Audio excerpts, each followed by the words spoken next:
Well, welcome to the Business Spotlight series. My name is Tanner O'Brien. I'm a senior partner here at ActionCOACH in Central Texas. And today I'm sitting down with Darci Uetrecht, who's the owner of Spirit Trucking LLC. So excited to be sitting down, having a conversation with you. Darci, thank you so much for taking the time to be here. Excited to uncover a bit of your journey into business ownership, entrepreneurship, the different things that you've experienced along the way.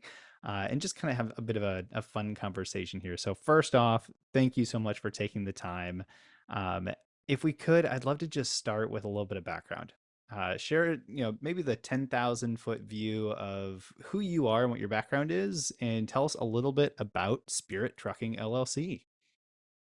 All right.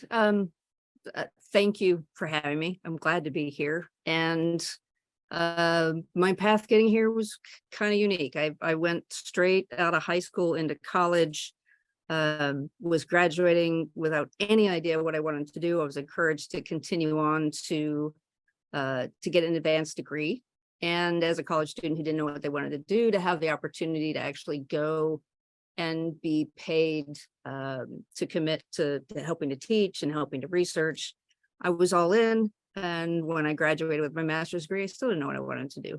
So I took a break, a responsible break, and learned to drive tractor trailers. So I drove over the road for about 7 years and pushed the ceiling on that as much as I could, learn about as many different kinds of jobs in the field of driving, the world of commerce, what that was like. I mean, having been in school my whole life, seeing a whole lot more about how we interact with each other and how the business world works, it naturally progressed into me starting and owning a business. That is fantastic. And for Spirit Trucking LLC, give us a little bit of a context on what that business looks like for someone that has no idea and just kind of needs the overview of it. Give us kind of the quick version of what you all do and how you kind of make connections, things like that within the business.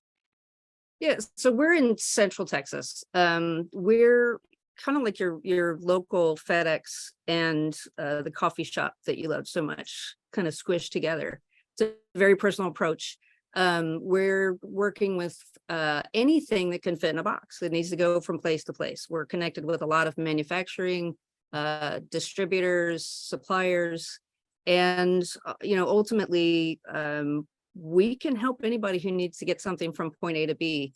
We want to be a good fit. We want to serve the community and connect businesses so that there's a flow in the world of commerce around us. Very Help the cool. community. Yeah. I love that. That is such a wonderful way to kind of express it, and I think is really easy for the audience to be able to kind of understand some of those pieces there. So I appreciate that. I do always like to just take a moment, kind of set the stage for the listeners, for the viewers. We were talking very briefly on before we jumped on the official interview here, and we've got the ability to, or I've had the opportunity to chat with so many different types of businesses, from Hmm. startups to businesses that have been around for now 20, 30, 40 years, to everything in between, to sole founders, to business partners, to those that are part of bigger investment groups, all that kind of stuff. And it kind of sets the frame for how we go through some of the conversation and Right. what it looks like for you. So I like to just start with asking the question, what does that ownership structure, very broadly stated, look like for you? Are you the sole founder? Do you have business partners? Have you ever had to take on outside investment or chose to make that decision as you continue to grow? What does that look like for you? Super simple. It's a single member LLC and no partners, no investors. I mean, it's pretty straightforward. I mean, I know that there's a whole lot to establishing an LLC and a lot of different ways it can go. But yeah, we're just a sole proprietorship doing what we do. Beautiful. Kind of my next thing I'd love to ask is, in business, we tend to, at least at one point or another in the business, wear a few different hats within the business, play a few different roles. So given where you're at in the business today, what hats do you have to wear? What roles do you currently play in the business? Uh, well, so we've been around the block for a little bit. over 20 years, and there have been a lot of hats.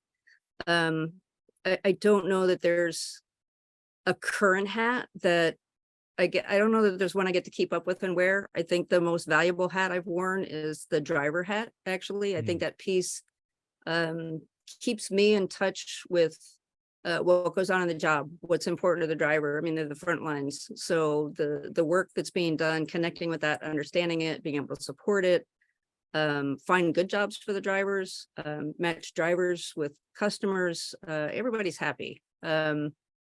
And every other hat, I mean, they're still there. They get rotated on a regular basis.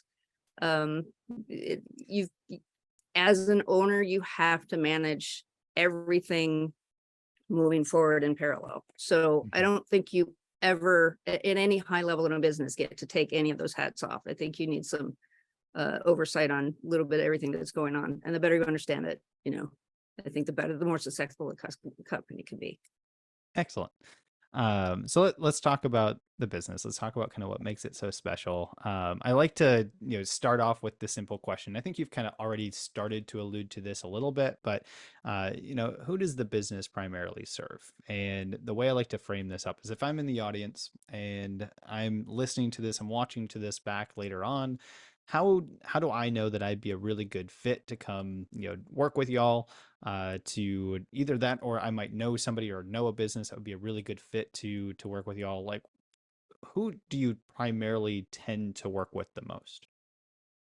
Our uh, foundational connections are in manufacturing and distribution or supply houses. We're shipping building materials, wood, stone, tile, brick, mortar, all those good things for projects that can be as small as somebody renovating a house or building a house to building a business, supplying a business, and anything that, sorry that I'm on do not disturb, but that's the one person that gets to call me during the day that just rang through.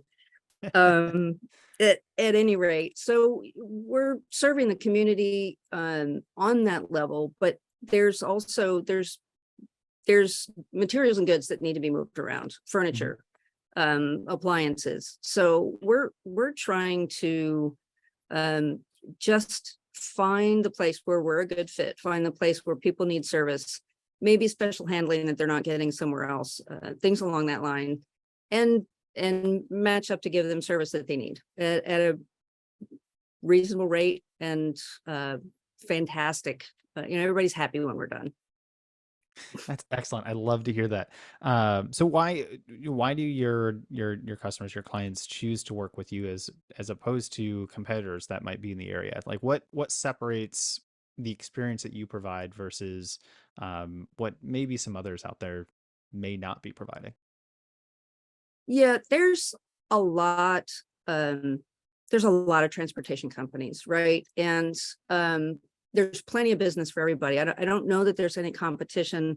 I think a lot of the opportunity that we have is to be personalized with our service. We engage with our customers one-on-one. So a lot of it's about good fit. I mean, sometimes somebody just doesn't have a personality that's going to match with your your ideas of doing business. And so like I said, we're just trying to connect with the people that need assistance. It's a good fit model. It's a win-win model. And just San Antonio to Austin every day and surrounding areas. Amazing, amazing. I love that. I love the personal experience, personal that just it being a good fit. But this leads me kind of into the topic of marketing. I always like to ask a few questions around marketing in general. It's an area that Right. for most businesses may be kind of an area that can be challenging for some, especially if there isn't a background in marketing. But it's an area that's also vital to every business. You got to have some level of inflow of leads, that sort of thing. So, I like to ask just, out of curiosity, what is your philosophy been to marketing? How do you get in front of those that you want to be doing business with? As a baseline, I think it's really critical to establish your brand and your culture, because interaction that you have going through the day is potentially a marketing interaction. You're interacting, and people need to know who you are and what you're about. So knowing what that is, and then of course, reaching out to establish that connection. Digital presence is huge. I mean, that's accessible to everybody. And you know, our website is probably our key funnel. And it's kind of a quick business card that's out there that anybody can find if they're looking for a trucking company. And as far as, you know, over the course of 20 years, we've tried a lot of different things. You can spend a whole lot of money on marketing. It's crazy. And not a whole lot of, I don't know any company that has come in with $1 million marketing budget, can just do anything that they want. So, you know, operations get established, and the things that are actually driving revenue are the things that get the money, that get the attention. But you've got to have that flow. You've got to have that marketing funnel to bring back in to keep that progression going. So it takes some creativity.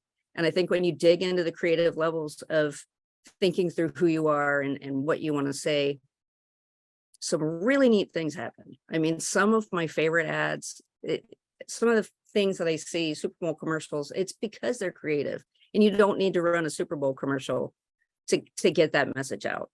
And ultimately, for me, I think the most important connection, really just give me a business card or a piece of paper, something that's exchangeable, has a little bit of information, and let's talk one-on-one and figure out how we can help each other. Are we a good fit? Are we able to do something that's going to be profitable and engage us both in a healthy way and move business forward?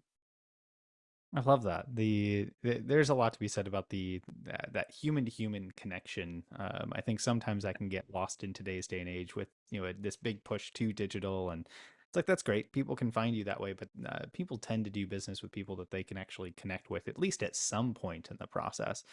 Um, Marketing is one of those things that yeah, I love to talk about. Yeah, there's not many that come in with a really large budget, and if it's the area Right. of, like, I know that half my marketing is working, I just don't know which one, you know, which half of it. You know, it's kind of crazy Yeah. sometimes. um so let's take a step back. I want to talk a little bit more Okay. about kind of your journey uh, into starting the business. So went through school, got your master's degree, went and spent, would you say 7 years or so on the road, learning, Yeah. really learning, you know, parts of this industry, of this business. What was that kind of pivotal moment for you, or what was the catalyst to make the decision to, you know, start your own business rather than continuing on or choosing to work for somebody else? What a great question. So when you own a truck or a car, I mean, anybody that's I think in today's world is termed an independent contractor or an owner operator. Um, all of a sudden you're running a business. And the fact that the parts of the job, I pushed through as many glass ceilings as I could. I tested as much of the market as I could. And of course, you know, on the other side of this, I didn't realize how uninformed I was. I mean, getting into business is quite a leap. I said it was a natural progression, and once I made that decision, it was inevitable that it needed to keep being made. I mean, I saw things in my experience as just, you know, driving for people where I didn't like it. I didn't appreciate it. I didn't feel appreciated, whatever. Things didn't match up. So ultimately keep moving in the direction of, you know, how do you make things right? Well, you think you can do it on your own. We've done okay. We've made a lot of mistakes, but there was a little bit of ego there, and there was a little bit of fatigue as far Hmm. as, you know, what it was like to have a job and be in that space. I love what I do. I feel very, very fortunate to have the opportunities that I've had and to live the life that I live. So I hope that's an answer that's helpful. There's no reason to go one way or another. Get into business, not get into business. Don't try to be something you're not. Be authentic. but ultimately, I think those of us that are in the entrepreneurial space, it's natural. It's a natural progression from where we've been to what we want to do and how we want to chart our course in life, and to, I think, generally to try to help others. So Mm, yeah. I love that. And, making that change and continue to grow and build. I imagine there's been some lessons learned along the way. Yeah, especially, starting into a first business and continuing to grow and scale and everything else that comes along with it. Yeah. When you reflect back on, the journey so far, has there been, or can you recall, let's say, one or two important moments where there was maybe a challenge or a roadblock that you had to overcome, that really helped define the type of business that you were creating, or the type of business person that you've become today? Of course. Trying to pick out over the course of a couple decades. Um, I talked about going from education into to driving. I don't know that I'm ever not a student every day, and I've been taught so many lessons. You can't do it all, really, is the biggest one. I think overcoming the hurdle of, I'm a driver holding on to the steering wheel, and yeah, I'm running a business. But I could do it better if I was listening to people more. And well, if I listen to people more, maybe I can work with somebody. I think overcoming the fear of getting bigger is sometimes an issue for some people. Managing cash flow has certainly, I think it's a challenge with any business. Pretty much every day, it's got to be at least top of mind.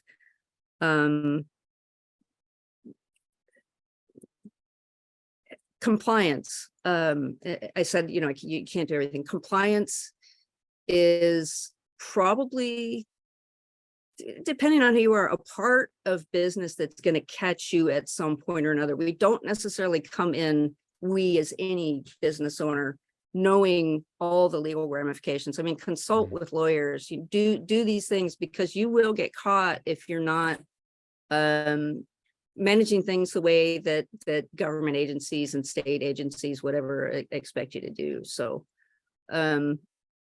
again, happy to be here today. And there's so many lessons in that. I always like to just, pull a little bit on the thread of, being able to learn the process of managing cash flow. It's like you can learn a bit, but until you really get in and experience it, I think that's where, at least most of us in business or entrepreneurs, really learn, what that process actually looks like and feels like. Yeah. And having, the ability to connect and surround yourself with the right types of people. And I mean that in the sense of, like, make sure you have an attorney that you can reach out to, make sure you've got a CPA that knows the Right. tax code and things like that, Oh as you yes. continue to grow. And it's fantastic to hear someone that's been in business as long as you have, reiterate some of those core fundamentals that's just really important in business. So when you look to, the next 3 to 5 years, what Yeah. does that look like for the business as you continue to grow? What does that look like for you within the business? I simply, I don't know that my role will change a whole lot. Definitely in a position where it's easier to manage time at this point. Our team does a great job. We work together and things are efficient. Um, in terms of the future, of course, every business hopes to grow. We're looking at providing more opportunity for drivers. And pretty much if you're helping drivers succeed, the work is there. You're connecting with the customers, you're connected in the community. That's just naturally going to push things forward. So we're in a position to do that. And then I recently had a conversation with somebody. We're set up kind of in a position where we're copy and paste ready. So we've got this company, we've got this system. We understand after a little bit of time that this module works. Now you can pick this up and you can take it to another city. Let's do it again. Is there somebody out there that has that interest, that wants to uh, have the support? It's not franchising, but it's similar. Like it's copy and paste ready. So, we're hoping to see ourselves start to show up in some other cities. We've had invitations, we haven't been ready. Other states have been asking. We'll see how it all goes. Stay tuned. Oh, that's so cool. I'm Yeah, excited. I'm excited to stay tuned and hear it. It always excites me when I hear businesses that are ready for kind of that next phase, that the duplication phase. Whether that's is just replicating one more office and central hub or whatever, or franchising right. or whatever that methodology is. It's cool to see businesses Yeah, get to that level. Because unfortunately, I don't know the percentage, but it's a pretty small percentage of businesses that make it long enough to get to that point. So congratulations on being on the Well, cusp of that. That is really really cool to see. But Darci, I want to be respectful of our time. I know we've been chatting for a while here today, so I've got kind of some rapid fire questions I like to go through as we kind of begin to wrap up our conversation today. I've got 4 of them here. I know we probably could go fairly deep on a couple of them, but generally top ahead answer best we can for each one of these here. okay. So first question I've got for you is, what would you say is your key to success? Lead change, don't let change lead you. Ooh, I like that. Lead change. Don't let change lead you. I'm going to write that one down. Oh, sweet. I like it. Beautiful. It's what we're here Uh, for. yeah, exactly. What is one piece of advice that you would give to other business owners? It's related to goal setting. We all have goals, we all have things we want to do. Basically, if you've got a target, stay focused on it.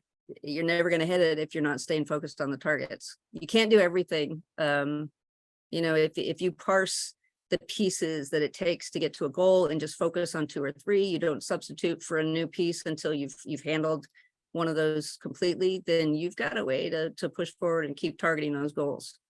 Hmm, I love Stay it. focused. Love it. Love it. What's one book that either you've read most recently or you might be currently reading? I'm a fan of audiobooks, and I tend to listen to something along the self-help, business improvement, learning. I'm constantly learning. And the most recent is Seth Godin, Poke the Box. Ooh, Super fun read. Yeah. what was the name of it again? Seth Godin, Poke the Box. Poke the Box. I don't know if I've read that one. I will have to put it on my list. I read a few of other books by Seth, and that they're all fantastic. So Yeah, I'll he's a definitely have fun to put guy. that one on. Yeah. I kind of final rapid fire question. I love this one because it's just kind of fun. As you look at your business, if you were able to pick up a basket of magic dust and put it on just one specific area in your business, and it would magically improve it overnight, and you could wake up tomorrow and it was, I don't know, 10 100 times better than it was today, where would you choose to put that magic dust? More driver opportunities. It's the same thing we talked about before. If we've got better jobs for drivers, we've got a system that's feeding back in, looping back into happy customers and growth. Fantastic. Yeah. Excellent. So before we get to the final question that I always love to wrap out these conversations on, for those that are watching that want to learn a little bit more about your journey, that want to connect with you, that want to just learn more about Spirit Trucking LLC, and where can we advise them to go for more information and to follow the amazing things that y'all are continuing to do? Yeah, please visit us on our website, spirittruckingllc.com. There's a couple of ways to interact with us there. If you're a driver, there's a button to push to send us some information. If you're looking for answers of any other sort, there's a form that'll come into me via email so we can check it out and get connected. And I'm happy to have a conversation with anybody about how can we create a win-win situation and move the world forward. Amazing. So Darcy, as we wrap up here, I always love to end on this one specific question. and that is this: what is most inspiring to you today? Um, we all have a story that's sometimes created from where we came from or what we've experienced. And I think that the thing that inspires me the most is to see people rewriting their stories, taking charge and making change, and stepping out of um, maybe something where they were set up to be, you know, less than they could be, I guess is a way to say it. But I really like to see when people collaborate and they innovate. And so change your story. I love it. Amazing. Darci, thank you so much for taking the time to be here. This has been absolutely phenomenal. I'm always certain when I have these types of conversations that I could sit down and probably chat for an hour or two and just really dive in and just have some fun uncoverings of things that you've gone through. But in the time that we had here today, I'm really appreciative and have to say thank you for taking the time and sharing what you have with us today. I'm so glad I was here. You've been super. I really appreciate the opportunity. Of course.